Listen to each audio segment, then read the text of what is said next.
పాపం ఆయన దగ్గర కొన్ని పోతున్నట్లేదు, కొడుకు ఎమ్మెల్యే అయ్యాడు కదా, ఆయన మనసున పడతలేదు, ఏదో అంటున్నాడు. వాళ్ళ బాస్ కేసీఆర్కి బిచ్చం పెట్టిన కుటుంబం నాది. 42 సీట్లు ఇవ్వకుంటే ఈ బిచ్చగాళ్ళకి ఇలా వాళ్ళ పార్టీ లేదు, వాళ్ళ రాజకీయమే లేదు, అదే లేదు. అందులో ఒకటి ఈయన ఒకడు.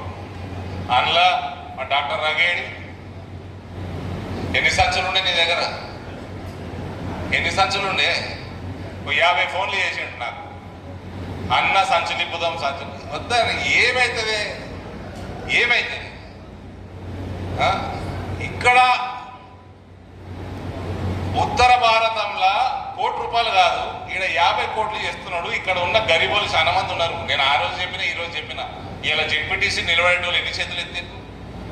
వాళ్ళందరూ రాజకీయ భవిష్యత్తు కోసం మనం ఎక్స్పెరిమెంట్ చేద్దాం. ఈయన దగ్గర ఎన్ని సంచులు ఉండే అడుగుని? ఆయన ఇంట్లోనే ఉండే సంచులు సంచులు. మన దగ్గర లేక కాదు, ఇంకా నాకు వచ్చింది మా అత్తగారి సొమ్ము కూడా కాదు. మేము కష్టపడి సంపాదించుకున్న సొమ్ము, మేము కరప్షన్ చేసిన సొమ్ము కూడా కాదు. ఆ కాంగ్రెస్ వాళ్ళకు కూడా చెప్పినా నేను, అరే మీరు పంచకూడరా ఆయన పైసలు లెక్క కాదని. కాబట్టి తీసుడు మొదలుపెట్టి గుమ్మరిస్తే మీరు తీసిన కళ్ళకు కూడా కనబడేది ఎవడికి? ఈ సులకుంట నా కొడుకు మీ కేసీఆర్ పిచ్చగాడు, ఆయన కొడుకు పిచ్చగాడు. కొన్ని ఫోటోలు వెళ్తే సోషల్ మీడియా బట్టలు కూడా సక్కాలు లేకుండా నా కొడుకులకి ఇలా లక్షల కోట్లు ఎన్నికలు వచ్చినాయి. ఎన్నికలు వచ్చినాయి. వీళ్ళందరూ సొమ్ము కాదు, ప్రజల సొమ్ము కాదు. ఆడ చెతనా కొడుకు ఇలా బిడ్డమైంది ఏడికి మార్కెట్ యార్డ్. ఏ ముఖం పెట్టుకుని పోయిందో పసుపు రైతులకు చెప్తా ఉన్నా, ఏం దొరికితే దాన్ని బట్టి కొట్టుకురా టీఆర్ఎస్ వాళ్ళు వస్తాయి. ఇలా రేటు నేను ఆ రేటు నేను హ్యాపీగా ఉన్నా నేను అనలేను, నేను సంతోషంగా ఉన్నా అనలేను. 12,500 రేటు ఉన్నది ఇలా పసుపు రేటు. ఇలా నిన్న 12,500 రేటు, 11,000 నుంచి 12,000 మధ్యలో average rate Nizamabad market yard ఉన్నది. నువ్వు ఎంపీగా ఉన్నప్పుడు, నీ అయ్యా ముఖ్యమంత్రి ఉన్నప్పుడు ఎక్కడన్నా 5,000 దాటిందా? దాటిందా? ఏడదచ్చినప్పుడు ఆడ పుట్టుగా ఉండి బతికిపోయినాం, రాజకీయంగానే పొందబెట్టినాం.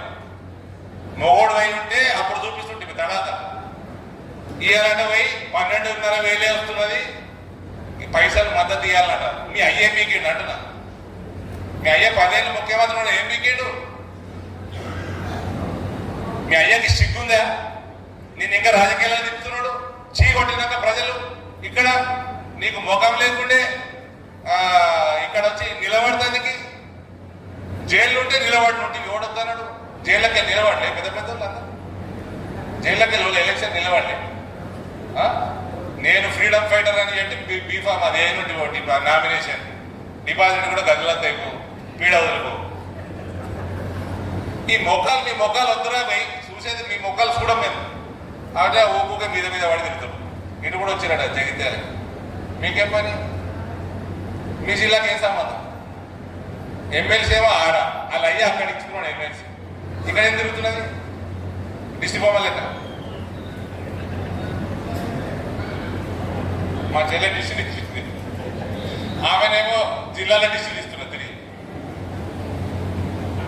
తిరుగుతుంది వాళ్ళు డిస్ట్రిక్ట్. ఊరికే నన్ను గెలకూరి బొందబెట్టేసినాం, రాజకీయంగా బొందబెట్టినాం.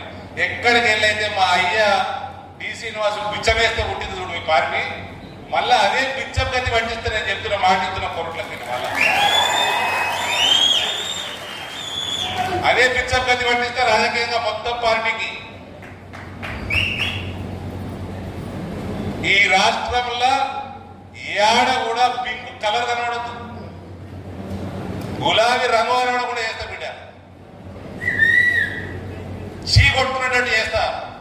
ఏదో ఆయన కూడా ముసలివాడు అడిగినట్టు ఫోటోలు దిగుతాడు, పిలిపించుకుంటాడు ఫామ్ హౌస్ కి. అవురా నువ్వు ముఖ్యమంత్రి ఉన్నప్పుడు వాడు అంతే కనబడ్డా కలిసినవా ఇలా పిలిపించుకుంటూ ఎందుకు రవి సవరా అన్ననే ఫామ్ హౌస్ లో వ్యవసాయం చేసుకున్నా. ఇలా పిలిపించుకుంటుండే ఎందుకో ఈయనోడో ప్రేమతోడు పోయి చూసినట్టు మొత్తం ఖాళీ చేయండి పార్టీ.